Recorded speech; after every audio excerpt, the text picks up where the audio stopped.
Whoa!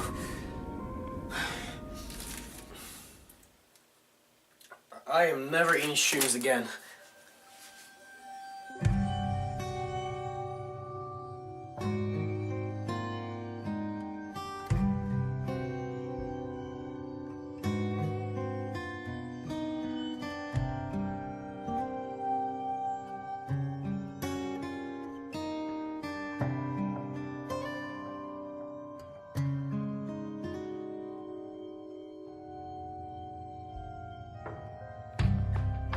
What was the last game you played where you were scared most of the way through?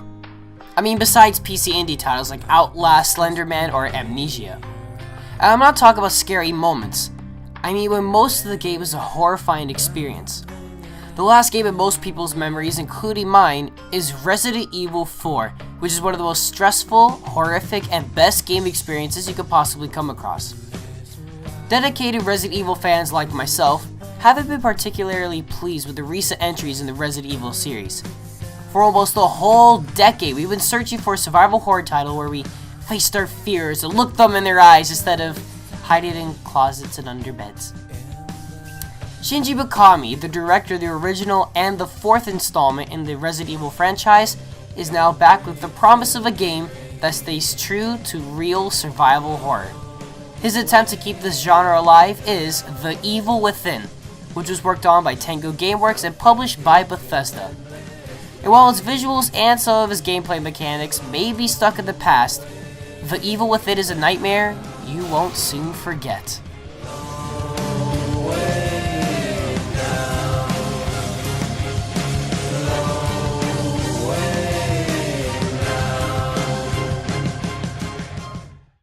You are Detective Sebastian Castellanos. You and a couple of your partners are on the way to Beacon Mental Hospital where multiple homicides were reported. Tango takes no time in getting the game started, and this is great. After 3 minutes, you're already stuck in the madman's basement sneaking around to avoid being captured. And then the game happens. You are then tasked for the rest of the game escaping this nightmare and attempting to figure out who the fuck Ruvik is and what he's up to. Now here's my first criticism. Besides Ruvik, none of the characters in the game are particularly memorable. Your character Sebastian is your typical broken man with a dark past kind of guy, and your partners are just people, I guess. Side characters for the purpose of being side characters. You don't find yourself caring about them. Ruvik, however, is a shockingly and very interesting antagonist that I eventually cared about. Voiced by Jackie Earle Hale, which is the same guy who played Freddy Krueger, Ruvik is a mysterious villain where you fear his powers because they are both deadly and unknown.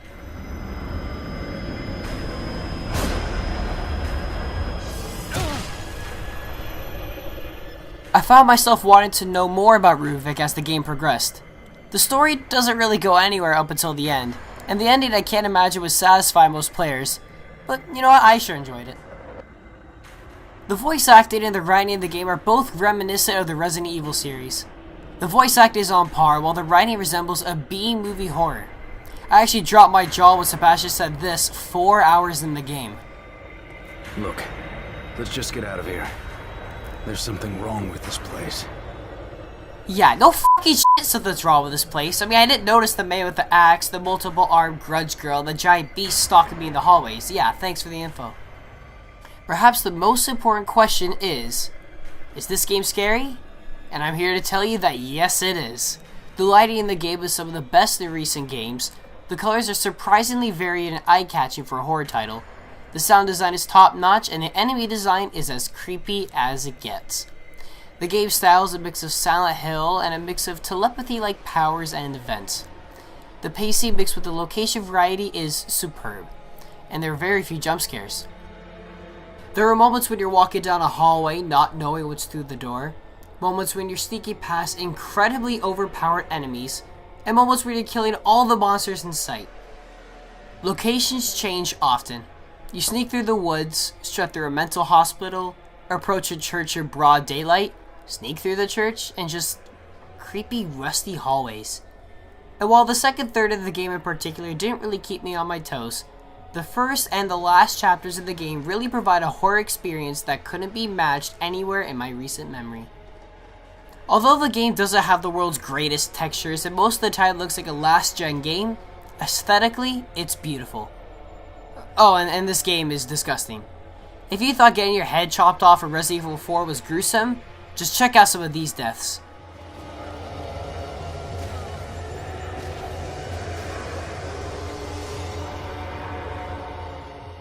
Blood is everywhere, and I actually cringed when guts were spread on the table or when Sebastian would walk through a pool of sticky blood. Now, it shouldn't be a surprise, but people with weak stomachs shouldn't play this. Then again, people with weak stomachs shouldn't be watching this review in the first place, or even consider playing a survival horror game.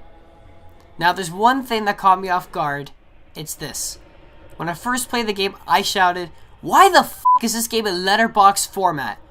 The only other game I played in letterbox was Beyond Two Souls, and I didn't even like that game. It turns out that the game being in letterbox makes you feel much more claustrophobic and confined while playing the game, which is probably what the developers were going for. Thanks for scaring the crap out of me, guys.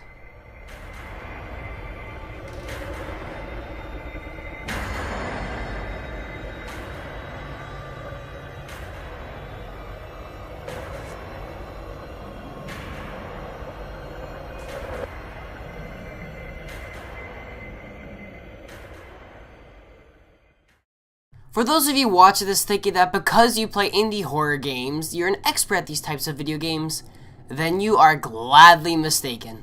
For the record, I'm not dissing the indie space, including their horror games. But those games are completely different from games like The Evil Within, Silent Hill, and Resident Evil. Like stated before, this game is about facing your enemies head-on instead of running around hiding from them. Well, you can't do that, but if you're spotted, you're gonna have to learn how to defend yourself. This is a real-man survival horror game, so you will die. A lot. So it's going to take quite a bit of skill and mental strength to get through this game. I mean, seriously, you will get mentally drained after short periods of time with The Evil Within. Gameplay consists of you going from place to place, scrounging up what little items you can find and use items against overwhelmingly powerful enemies. Even the weaker standard enemies can be a problem most of the time. There are two different gameplay styles that this game strives for: head-on action and stealth. Early on in the game, stealth seems like the world's best option because, let's face it, 3 handgun bullets against almost a dozen enemies doesn't sound like a surefire plan. But after the second chapter, stealth is thrown out the window. Most of the levels afterwards are built for stealth gameplay, and there are those levels where you're forced to kill waves of enemies anyways. Stealth doesn't work that great either. By crouching, you keep a low profile and make less noise while moving. If you sneak up on an enemy from behind, you can insta-kill them with a silent takedown. But for some reason, this contextual action doesn't even work most of the time. The enemy eye is way too keen in on you. The second you get close to them, they turn around and instantly go in attack mode. Sneaking up on enemies feels stressful, only because you pray that the game works for you.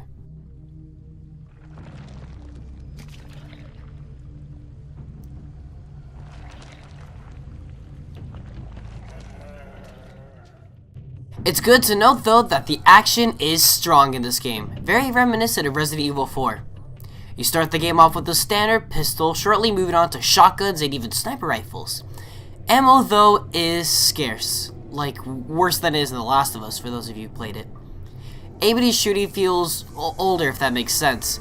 You don't move so smoothly, so you have to rely on keeping your aim still and waiting for your enemies to walk into your crosshairs instead of frustratingly trying to aim on them. All weapons have a sense of power. When headshots are set off, it creates a pop sound and shows off gore that is so satisfying it puts a smile on my face. The greatest weapon you'll get in the game is the crossbow thingy. By scrounging up trap parts you find in the game, you can convert these into arrows. These range from impaling enemies, stunning them for a quick takedown, and even setting them on fire and blowing them up. This weapon is useful in almost any situation and becomes very reliable. If and when you run out of ammo, there's still things you can do. You can run away and prepare yourself, however Sebastian doesn't run that fast or that far because of his stamina bar. If you use up your stamina bar, you literally stop in the middle of nowhere for 5 seconds waiting for these monsters to get a hand in your stomach.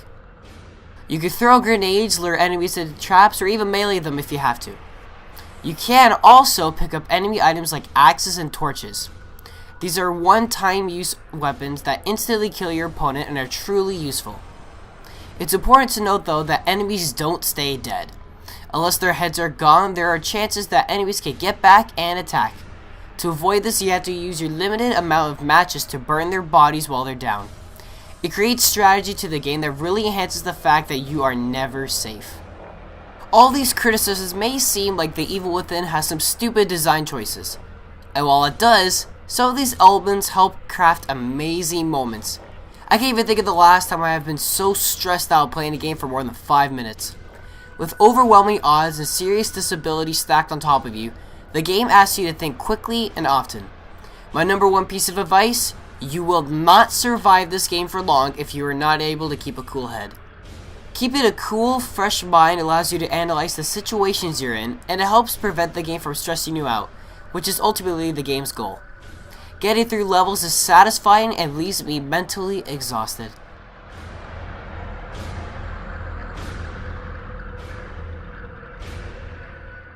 Perhaps the game's greatest flaw is in death. You will die in The Evil Within a lot. I've seen the game over screen over 50 times actually. And while it makes sense that you're supposed to learn from your mistakes, the game almost requires you to learn from mistakes. More than half my deaths in the game I did not deserve, and no, that is not me complaining how much I suck. And I understand how this game is supposed to be hard and keep you on your toes. But when you die in the game, it immediately tarnishes the horror experience. By dying once, or even multiple times at some portions of the game, fear is gone. You died, and now you know what's coming. Going through the same jump scare you experienced 5 seconds ago is as entertaining as it sounds. It's unfortunate how death causes frustration rather than self-disappointment.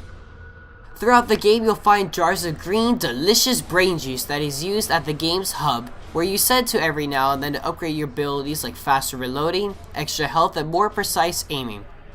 You'll be sent to this hub often, and every time you go there, the place changes up a bit, somehow surprisingly setting up an interesting scenario in the process. The game takes you around 15 hours at the laughably named casual setting. Replay value consists on finding keys that reward you with extra items, finding all the notes in the game, and playing New Game Plus on harder difficulties. If you want to play a second time, it's a good game to play with friends, but it's not as enjoyable as other games like Slenderman.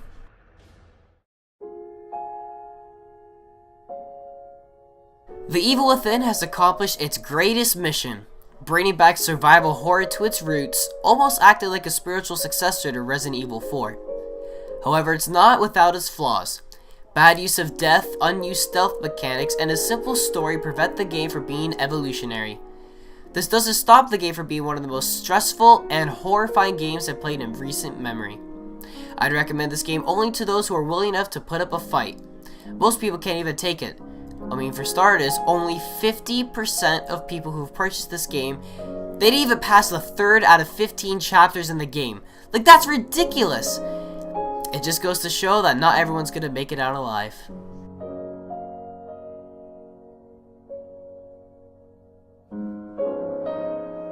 The Evil Within gets an 8.25 out of 10.